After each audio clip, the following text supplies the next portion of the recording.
Salam sejahtera Malaysia, salam sejahtera tuan-tuan dan puan-puan semua.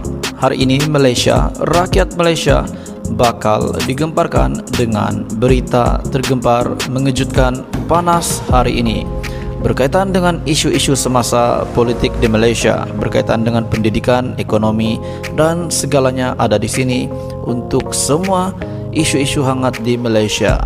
Mari kita menonton video hari ini, apa yang ada hari ini. Sila tekan butang subscribe, like dan share video ini. Jangan lupa tekan tombol lonceng untuk info-info yang lebih banyak daripada channel ini.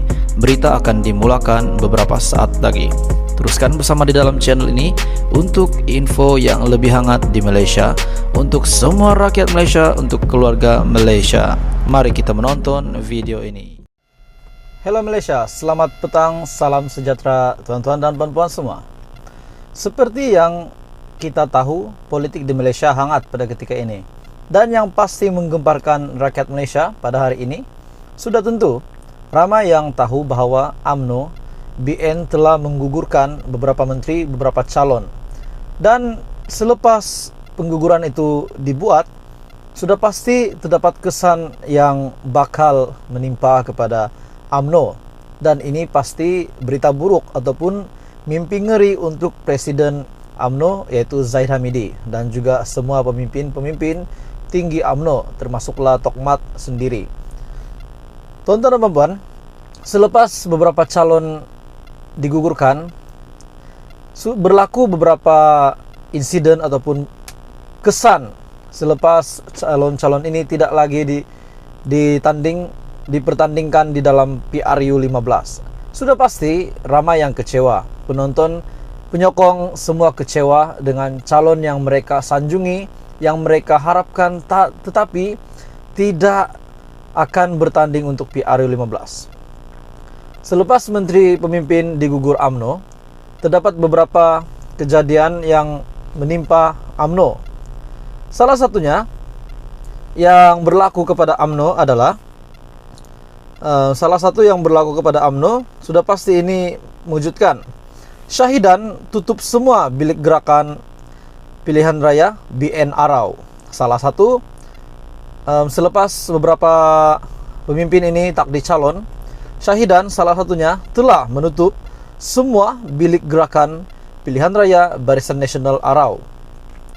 Menteri Wilayah Persekutuan Datuk Seri Syahidan Kassim yang sebelum ini dilapor digugurkan daripada mempertahankan kerusinya di Parlimen Arau, menutup semua bilik gerakan jentera pilihan raya Barisan Nasional di Parlimen itu, yaitu pada 31 Oktober. Perkara itu dimaklumkan dalam satu kiriman di Facebook miliknya malam ini, menjelang hari penamaan calon pilihan raya umum ke-15 pada 5 November. Malam ini malam kesedihan yang teramat sangat. Semua bilik gerakan Barisan Nasional BN Parlimen Arau telah ditutup dan bendera telah diturunkan. Ini pasti mengejutkan Zahid Hamidi dan penyokong BN, yaitu ataupun penyokong di Parlimen Arau, penyokong Barisan Nasional di Parlimen Arau, Datuk Seri Syahidan Kassim. Kali pertama dalam sejarah itu adalah yang diucapkan oleh Syahidan. Sebelum ini Syahidan memberitahu bahawa UMNO bahagian Arau hanya menghantar satu nama saja sebagai calon Barisan Nasional bagi kerusi parlimen itu.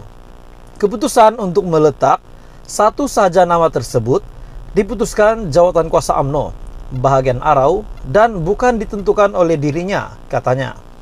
Sejak 10 Oktober yang lepas, selepas Parlimen 14 dibubarkan, Syahidan menjalankan beberapa gerak kerja di UMNO bahagian Arau yang diketuainya sejak beberapa tahun yang lepas. 3 hari lalu pula, beliau melancarkan jentera gerak kerja Barisan Nasional Parlimen Arau bagi menghadapi PRU 15. Namun usahanya itu mungkin tidak dilihat ataupun tidak dipandang Zahid Hamidi, ataupun mungkin walaupun beliau melakukan itu, berusaha, tetapi beliau tetap sudah rasmi digugurkan oleh UMNO. Sejak kebelakangan ini juga, Syahidan yang bertentangan pendapat dengan Presiden UMNO yang juga pengerusi Barisan Nasional, Datuk Seri Ahmad Zahid Hamidi, dilaporkan tidak akan dicalonkan lagi untuk mempertahankan kursinya. Rupanya Syahdan pada masa ini bertentangan dengan Presiden UMNO. Adakah ini akan menjadi perpecahan ataupun berpecah belah UMNO BN selepas kita mengetahui apa yang berlaku di dalam UMNO, di mana Syahdan Kasim sendiri telah mengakui bahwa beliau ini tidak lagi sependapat dengan Zahid Hamidi. Dan sudah pasti kita tahu menteri-menteri yang lain juga ataupun pemimpin-pemimpin dalam UMNO juga pernah digugurkan jawatan hanya karena mereka tidak bersependapat dengan Zahid Hamidi. Bukan Syahdan Kasim saja. Agenda Daily, yaitu artikel hari ini yang saya petik, sedang menghubungi Syahdan bagi mendapatkan pengesahan dan maklumat lanjut. Sementara itu, status Datuk Zahidi Zainul Abidin masih belum terjawab, sama ada beliau bakal digugurkan atau dikekalkan bagi mewakili Barisan Nasional mempertahankan kursi parlimen. Selain daripada itu, tuan-tuan dan puan, ini juga satu berita paling mengejutkan. Bukan itu saja yang saya mention tadi ataupun yang kita dengar tadi. Hari ini juga, kali ini juga pasti menggemparkan Zahid Hamidi, menggemparkan Barisan Nasional. 13 bilik gerakan UMNO jempol tutup sebagai tanda protes. Protes apa? Mari kita baca berita ini. Seremban, persiapan Barisan Nasional BN Parlimen jempol, menerima tamparan hebat dalam persiapan untuk menghadapi pilihan raya umum ke-15 apabila 13 bilik gerakan di 13 UMNO cawangan di kawasan parlimen berkenaan dilaporkan tutup. Tindakan itu dipercayai dilakukan berikutan rasa tidak puas hati terhadap calon kursi parlimen jempol yang dikatakan bukan pilihan orang. 13 bilik gerakan UMNO cawangan yang terbabit yang dikatakan ditutup ialah Batu Kikir Timir, Kampung Gajah Mati, Kampung Kuala Kepis, Batu Kikir Pekan, Taman Melor, Rompin, Serting Hilir, Palong 13, Serting Hilir 7, Taman Seri Serting, Taman Seri Rompin, dan Serting Hilir 1 dan juga Palong 10. Ketua UMNO bahagian jempol, Datuk Seri Muhammad Salim Muhammad Syarif, yang juga penyandang kursi berkenaan, dikatakan tidak dicalonkan. Sebaliknya, timbalan Ketua UMNO bahagian, Datuk Samsul Kahar Muhammad Deli, dikatakan diletakkan sebagai calon kursi terbabit. Mungkin Datuk Samsul Kahar ini bukan pilihan di Parlimen jempol. Mereka tidak ingin Datuk Seri Muhammad Salim Muhammad Syarif ditukar. Ini berdasarkan senarai nama calon yang bocor. Melalui laman media sejak semalam menunjukkan Muhammad Salim digugurkan sebagai calon parlimen jempol. Situasi ini dikatakan mencetuskan rasa tidak puas hati bagi kalangan penyokong terhadap kepimpinan tertinggi parti. Sementara itu, tuan-tuan dan puan, Samsul Kahar ketika dihubungi enggan mengulas lanjut berhubung kedudukan dirinya sebagai calon parlimen jempol. Tunggu sehingga pengumuman oleh pucuk pimpinan parti, katanya. Dan untuk pengetahuan Anda, setakat ini Pakatan Harapan sudah menamakan calon bagi kursi berkenaan dengan meletakkan Ketua Wanita Amanah Negeri 9 Norwani Ahmad. Dan pada PRU 14, Muhammad Salim juga pernah menang dengan majority 1.631 undi.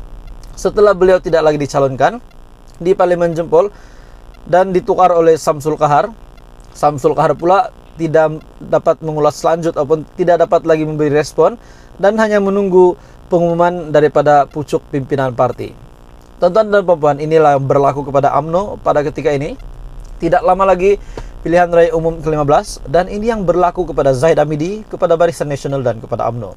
Adakah ini satu petanda bahwa PRU 15 ini bakal menggemparkan ataupun bakal mengejutkan seluruh UMNO jika UMNO BN kalah pada PRU 15? Mungkin UMNO boleh menang, tapi mungkin UMNO juga boleh kalah setelah beberapa hal ini berlaku.